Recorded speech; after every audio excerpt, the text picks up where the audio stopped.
বিসমিল্লাহির রহমানির রহিম। সম্মানিত মুসল্লিয়ানগণ, আসসালামু আলাইকুম।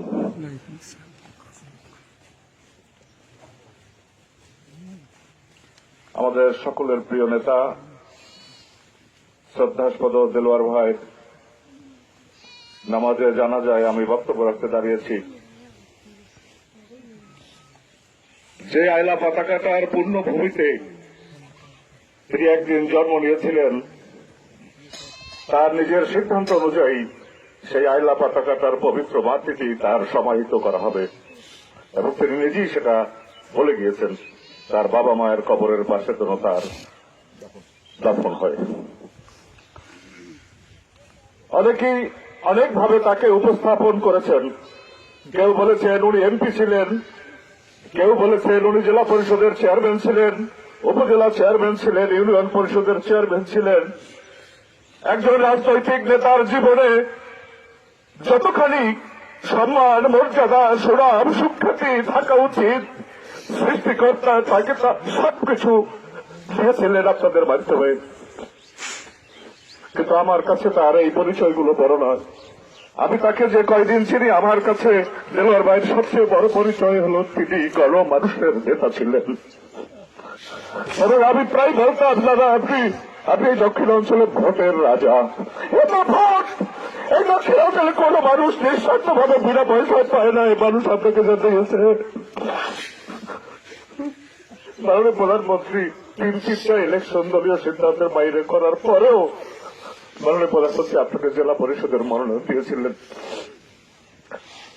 তার সঙ্গে আমার জীবনের অনেক স্মৃতি এবং সবচেয়ে বেদনার স্মৃতি বেশি তার জীবনের সবচেয়ে সংকটময় মুহূর্তগুলোতে আমি কেমন যেন কোথা থেকে এসে তার পাশে দাঁড়াতাম।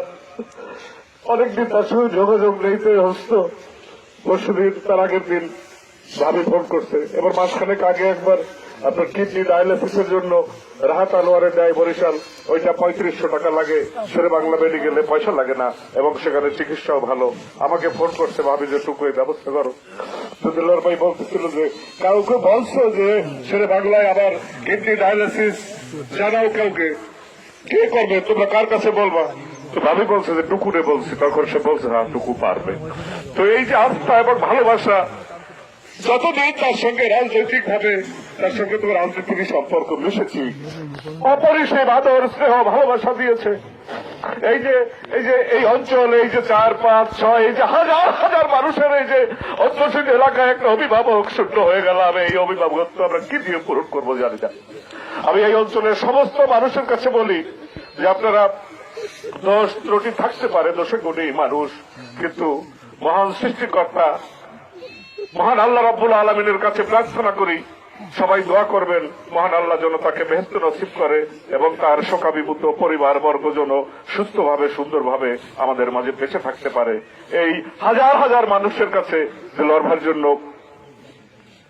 দোয়া চেয়ে এবং তার বিধেয়ী আত্মার প্রতি সান্ত্বনা জানিয়ে এবং তার শোকাবিভূত পরিবার বর্গের প্রতি গভীর সমবেদনা জানিয়ে ব্যক্তিগতভাবে আমার পক্ষ থেকে এবং আমাদের প্রাণপ্রিয় সংগঠন বাংলাদেশ আওয়ামী লীগের পক্ষ থেকে এবং সকাল 7:30টায় যখন তার মৃত্যু হয়, প্রথম আমাকে মোশারেফ ফোন করে, তারপরে তার শালা সোহাগ ফোন করে। আমি বাসায় ছিলাম, হসপিটালে ছুটে এসেছি বরিশাল, তার মরদেহ নিয়ে তারপরে বরগুনা এসেছি। যতখানি আনুষ্ঠানিকতা করা প্রয়োজন ছিল সবটুকু স্থানীয় নেতৃবৃন্দের তার জন্য তার ভক্তরা করেছে। কেন্দ্রীয় শহীদ মিনারে তার মরদেহ রাখা হয়েছে, সর্বস্তরের মানুষ সেখানে শ্রদ্ধা নিবেদন করেছে। এরপরে তার বাসায় গিয়েছে, তারপরে তার রেড ক্রিসেন্ট যে সে চেয়ারম্যান ছিল সেখানে গিয়েছে, তারপরে সার্কিট হাউস মাঠে তার জানাজা হয়েছে প্রথম। সেখানে জেলা প্রশাসন, পুলিশ প্রশাসন, রাজনৈতিক নেতৃবৃন্দ, সমাজের গণ্যমান্য সমস্ত স্তরের মানুষ তার প্রতি শ্রদ্ধা জানাবার জন্য এসেছে। আমি সেই থেকে গভীর উৎকণ্ঠায় ছিলাম দেলোয়ার ভাইয়ের মরদেহটা আইলা পতাকাটার সেই পূর্ণভূমিতে নিয়ে যাওয়ার পর কি হৃদয় বিদারক দৃশ্যের অবতারণা হতে পারে। তো এই দেখার জন্য এখানে এসেছি, আমরা নামাজ ওখানে পড়েছি। তো আমি আর বক্তব্য বাড়াবো না, আপনাদের সকলের প্রতি সশ্রদ্ধ সালাম, সম্মান এবং সমবেদনা জানিয়ে আমার বক্তব্য শেষ করছি। খোদা হাফেজ, আপনারা ভালো থাকুন।